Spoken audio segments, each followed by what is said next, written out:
Ndugu zangu wana Mwanga, na wasalimu kwa jina la Yesu.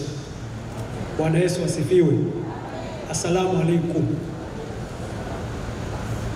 Ndugu zangu wa Mwanga, naomba niruhusu kwanza niwashukuru viongozi wetu wote hawa ambao nimewataja kwenye itifaki pamoja na wengine kwa kutukimbilia katika siku hii ngumu ambayo tunaomboleza kumpoteza baba yetu.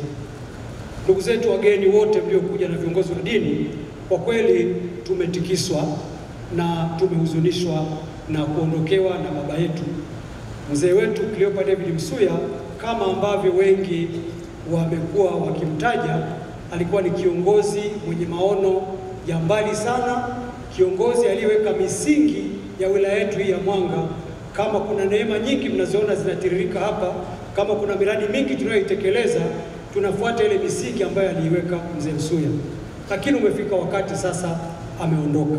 Ninachoomba mimi kusema kwa maslahi ya muda na kwa kifupi sana ni kwamba naomba msiwe na wasiwasi. Mzee hakuwa mchoyo wa maarifa yake, wa uzoefu wake na ujuzi wake.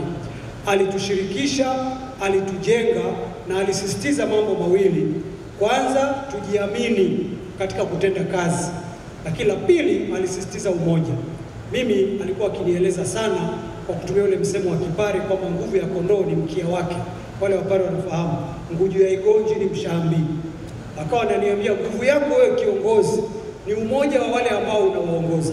Kwa hiyo pigania yote, lakini hakikisha watu wanaokuja nyuma yako wako pamoja. Kwa maneno hayo tumetembea katika maneno hayo tukaenda vizuri, na naamini kabisa tutaendelea kwenda vizuri. Tuombee ili tusitikisike, maana tukitikisika hata mzee alipo huko hata furahi, atapenda tuendelee kama ambavyo alituacha. Kwa maslahi ya muda nisiseme zaidi ya hayo.